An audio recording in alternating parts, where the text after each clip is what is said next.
Brushing against shoulders in this life is the result of 500 times of looking back in the previous lives. Yeah, that is quite the image to start a deep dive with. Right. It's like this stunning poetic image until you realize what it actually means. Oh, absolutely. It gets dark fast. Seriously. Because if every stranger you bump into on a crowded street is tied to you by these invisible ancient chains, well, what happens when you owe them a debt? That's the terrifying part, yeah. Right.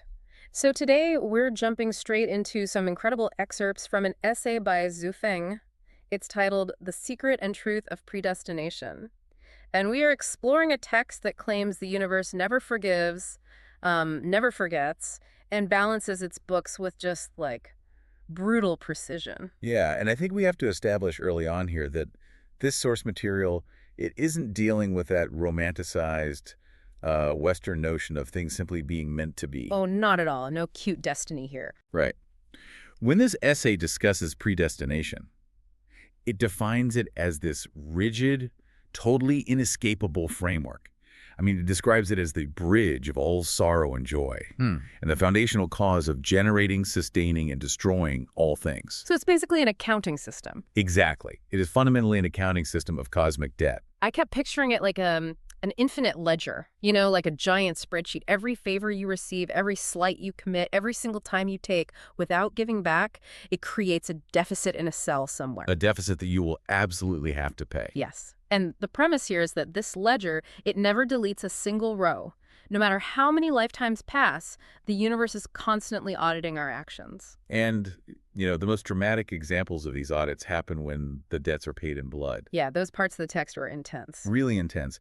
The text outlines this set mechanism for revenge, which it describes as answering wrong with wrong. Yeah. It doesn't matter how many generations pass, the scale must eventually balance. Right. Which brings us to that wild historical example. Yes. The one from 614 years ago during the Ming Dynasty. Yeah, involving the scholar Feng Zhaoru and Emperor Zhu Di. The scale of the bloodshed in that story is just staggering to think about. It's horrific. It really is.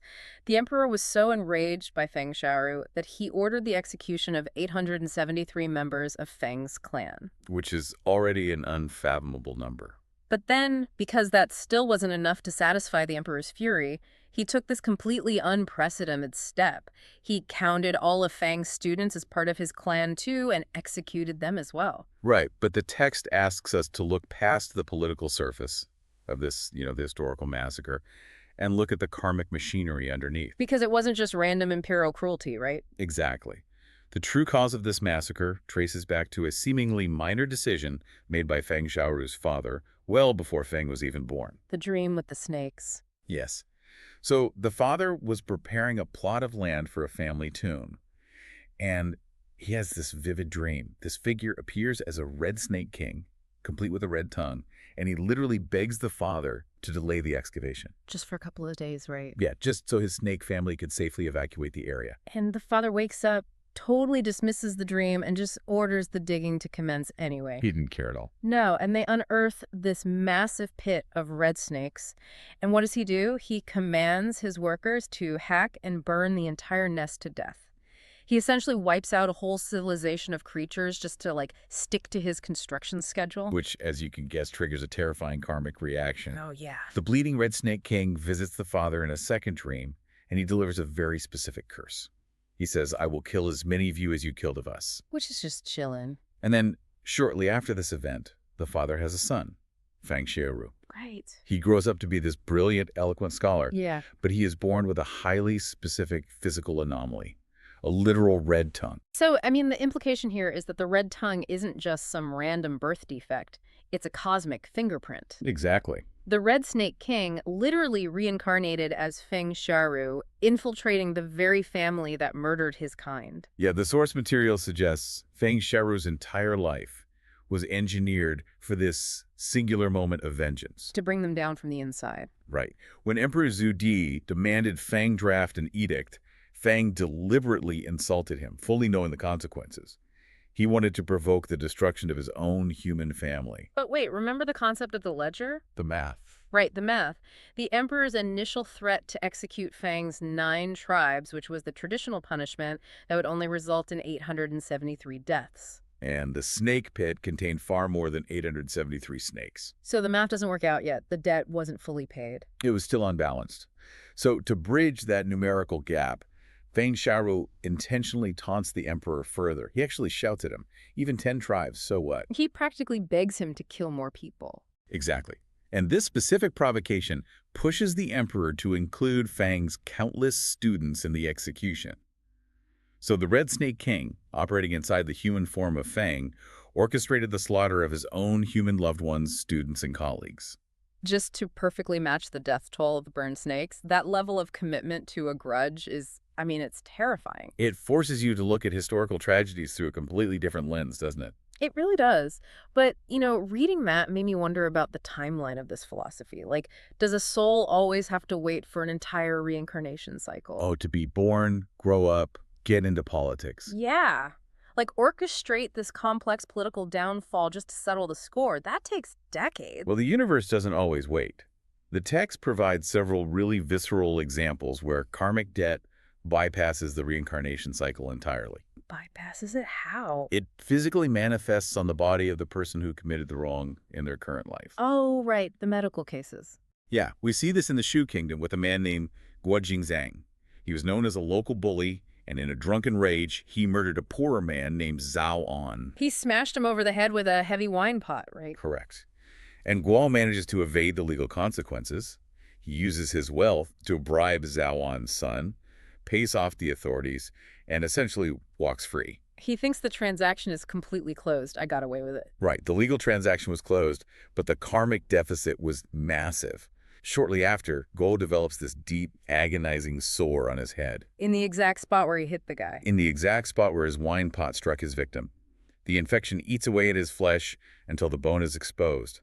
But the text includes this deeply unsettling detail. This part messed me up. Within the pus and blood of his own rotting wound, Guo would occasionally see the face of the man he murdered. Oh, gross. It's pure body horror. It really is. The sore expands down his throat, eventually killing him. It is a one-to-one physical reflection of his crime. It's so visceral, but it's incredibly effective at illustrating the point.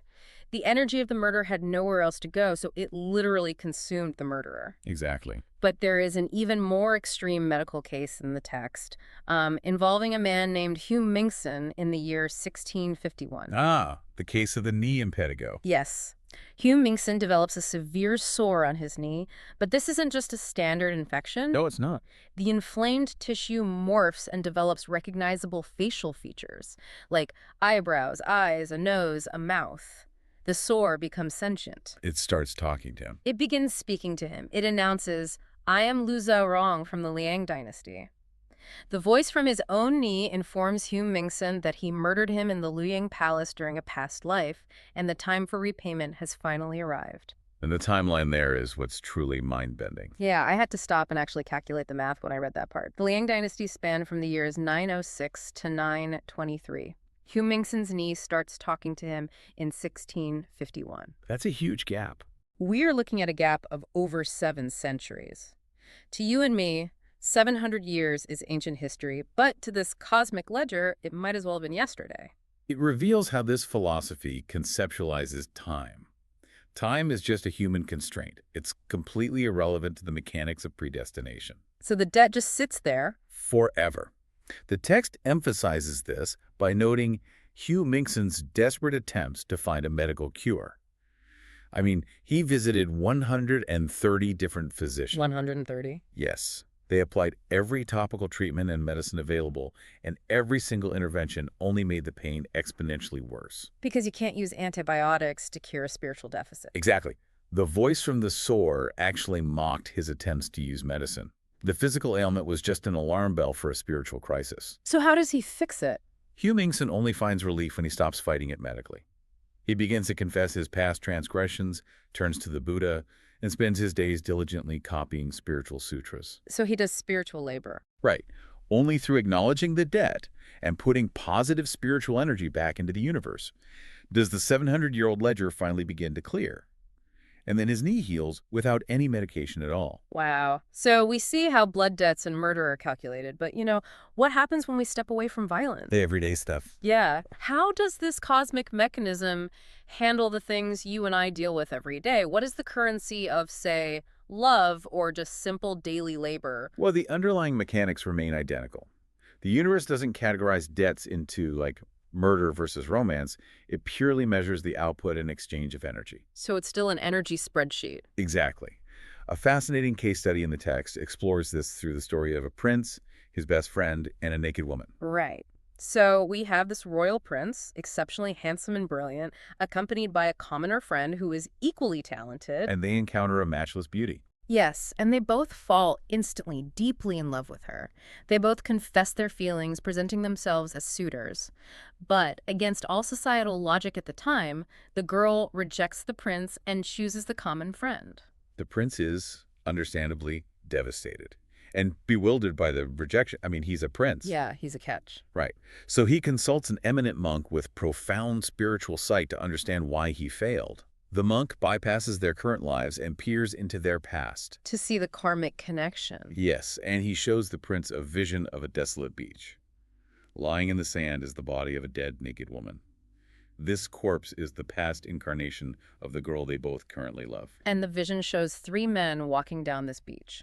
The first man spots the body, checks to see if she is breathing, realizes she's dead, and just walks away. He does nothing. Right. Then the second man approaches, who is the past incarnation of the prince.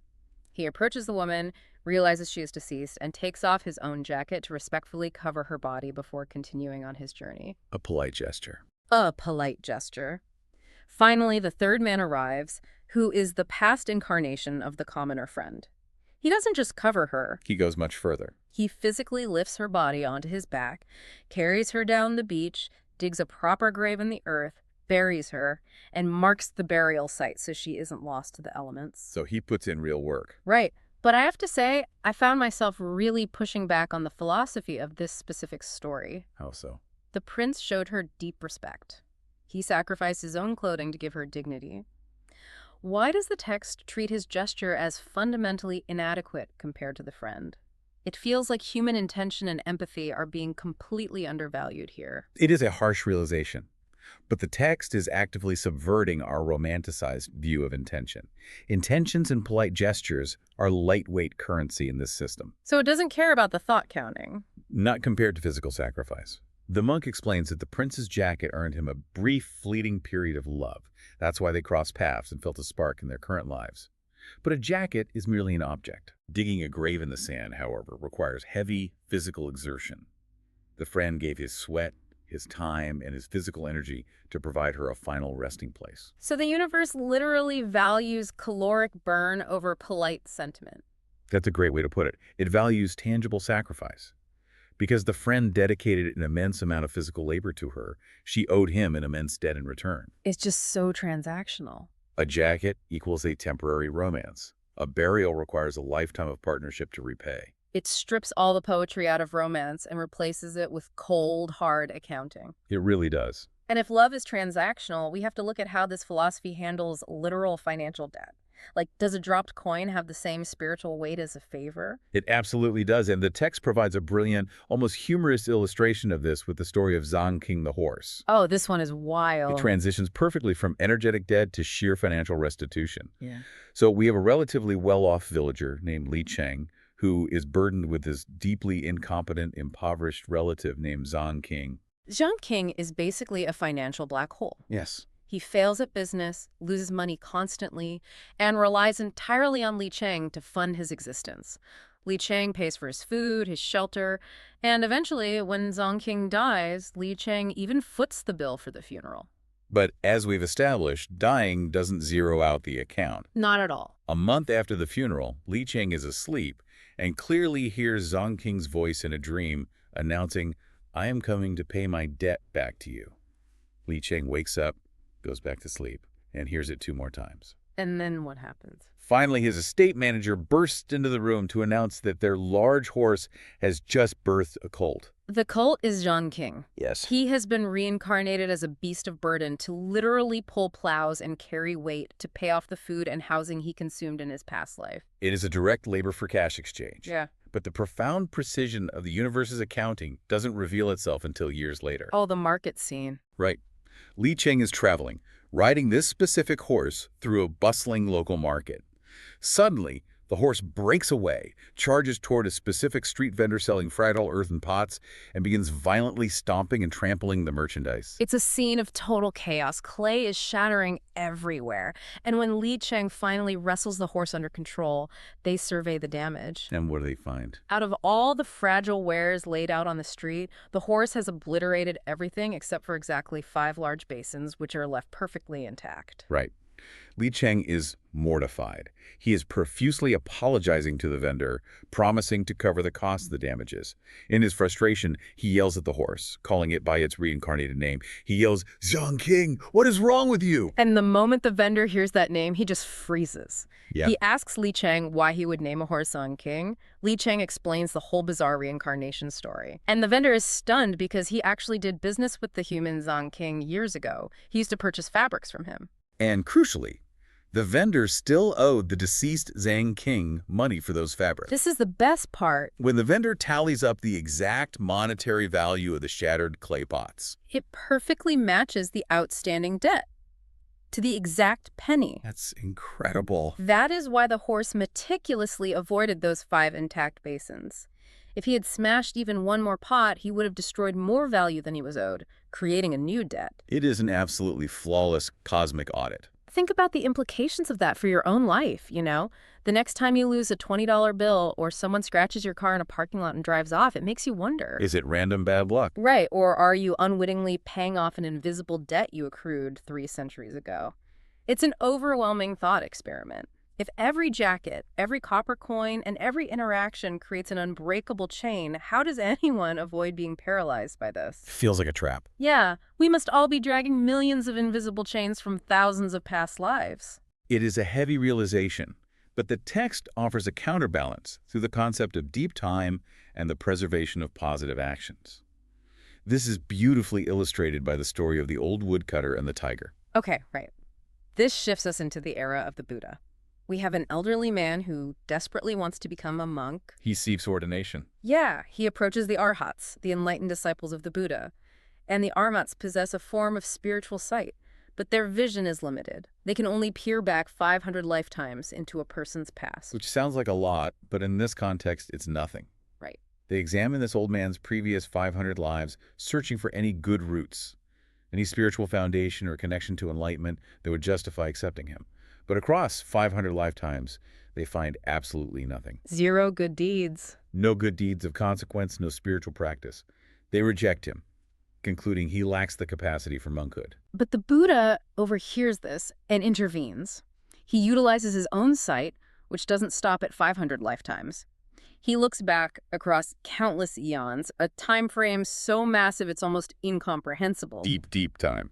And buried deep in ancient history, he spots this man in a past life working as a simple woodcutter on a remote mountain. And in this vision, the woodcutter is being hunted by a starving tiger. He's fleeing for his life, he scrambles up a tree, and in a moment of pure, unadulterated terror, he screams out a single phrase, "Namo Buddha." A single voice. It is just one panicked cry for help into the void. The Arhats couldn't see it because it was buried too deep in time. But the Buddha reveals that this single microscopic input of spiritual energy never disappeared. I picture it like a tiny seed trapped in Arctic permafrost. For eons, it is buried under ice, doing absolutely nothing, but the universe preserves it perfectly. And eventually, millions of years later, the ice thaws, the conditions align, and that single seed finally sprouts. That one scream in an ancient forest acted as the passcode that allowed him to be ordained in the present day. It is a profound demonstration of how the universe hoards positive energy just as meticulously as it tracks debts. Which is comforting. It is, but however, this story introduces a massive philosophical tension that we need to unpack. Okay. If a random scream from 1,000,000 years ago dictates whether you achieve enlightenment today, or if a dead snake dictates the execution of your descendants, does human free will actually exist? Man, that is the ultimate question here. If past karma determines our present reality, aren't we all just actors reading from a pre-written script? Are we just robots? Right. If I choose to be kind to someone today, is that my choice? Or is it just a mathematical output dictated by a favor I owed them from the Tang Dynasty? It's the big paradox. The essay addresses this head-on, though, by introducing the friction between karmic determinism and conscious intervention. The past sets the board, but your present consciousness can flip the table. I like that. Let's examine the case of the Yuan dynasty scholar to see how this operates in real time. So this scholar was subjected to a horrific betrayal by a close friend. He is consumed by a completely justified rage, and he arms himself with a weapon, setting out into the night with the firm intention to murder the man who ruined him. You on a mission. On his way across town, he walks past a temple.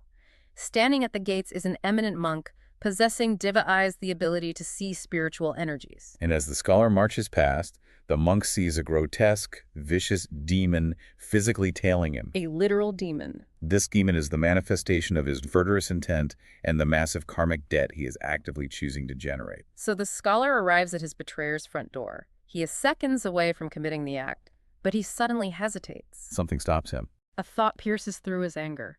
He realizes that while his friend is guilty, his friend's elderly mother and innocent wife are entirely reliant on him. If he murders this man, the women will be left destitute and destroyed.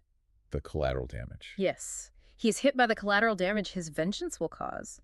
Through a sheer act of will, he swallows his rage, chooses tolerance, turns around, and walks away. He makes the arduous journey back home, passing the same temple.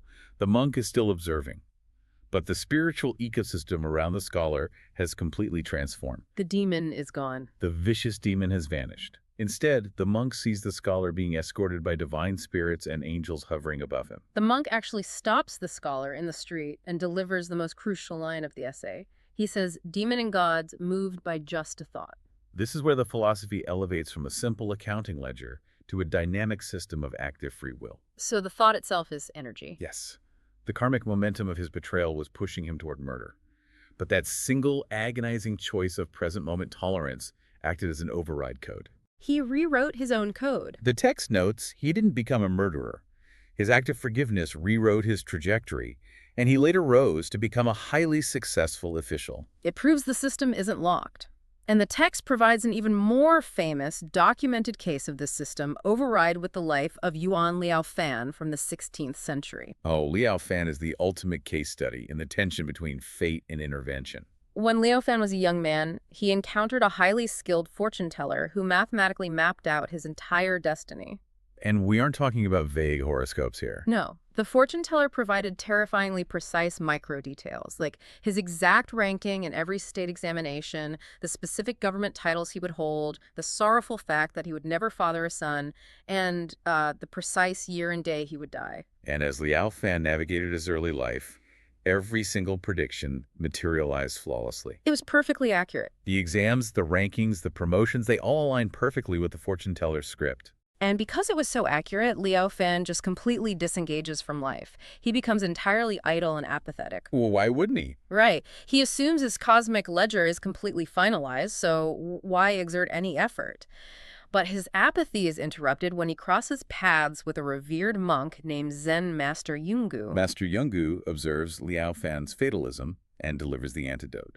He teaches him, fate is created by the self, and blessings are sought after by the self. He essentially tells Liaofan that he is confusing his starting conditions with his final destination. That's a perfect summary. Liaofan absorbs this completely. He fundamentally alters his behavior. He stops passively accepting his script and begins actively generating massive amounts of positive energy. He forces himself to be exceptionally tolerant. He commits to thousands of good deeds and acts with profound intentionality every single day. And the results are undeniable. The fortune teller's flawless mathematical model completely shatters. He breaks the system. He gets promoted to a much higher office than predicted. He defies his biological fate by having 4 sons, and he lives a full 16 years beyond his predetermined death date. He proved that a sufficiently powerful present-day consciousness can overpower historical karmic momentum.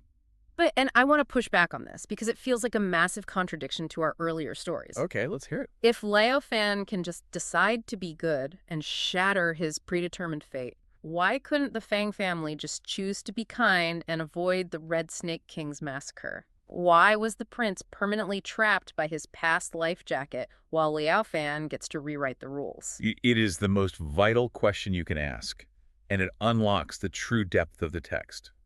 Think of past karma like gravity. Gravity. It dictates your baseline. It pulls you naturally towards certain people, creates specific obstacles, and sets your default reactions. The Fang family and the prince were living unconsciously. They were just letting gravity pull them down the hill. Oh, I see. They're reacting on autopilot to their baselines. So they were asleep at the wheel? Precisely. Liao Fan woke up. The text argues that intense, present-day moral consciousness possesses a higher energetic density than ancient debts. So you override the old data with new, heavier data. You cannot erase the past, but by generating a massive amount of intentional good deeds in the present moment, you can alter how those debts are paid. You can essentially build a rocket capable of escaping the gravitational pull of your own history. Wow. So we've taken a massive philosophical journey through this essay today. We recovered a lot of ground. We really did. We started with the terrifying multi-generational revenge of a burned snake civilization. We looked at the exact penny-for-penny accounting of a reincarnated horse smashing pots in a market. The cosmic audit. And we have arrived at this deeply empowering realization that while the cosmic spreadsheet exists, we possess the administrative authority to rewrite the final columns. It forces a radical shift in how you navigate the world. Whether you believe in literal past lives, talking knee sores, or just view this text purely as a psychological metaphor, the application is identical. Yeah, the takeaway is the same. It demands that you treat your daily life with profound intentionality. Every minor interaction matters. It reframes everything, and it leaves you with something immediate to ponder as you go about your day. Think about your current frustrations. The daily annoyances. Exactly. That annoying coworker who constantly undermines you, a sudden financial loss you didn't deserve, or just a streak of bad luck. If those events are simply ancient cosmic debts finally being balanced and cleared from your ledger, does realizing that free you from the burden of anger? It's a profound way to let go of resentment. Right. And if, as the monk observed, a single internal thought can move demons and gods, well, what unseen forces are reacting to the thoughts you are having right at this very second?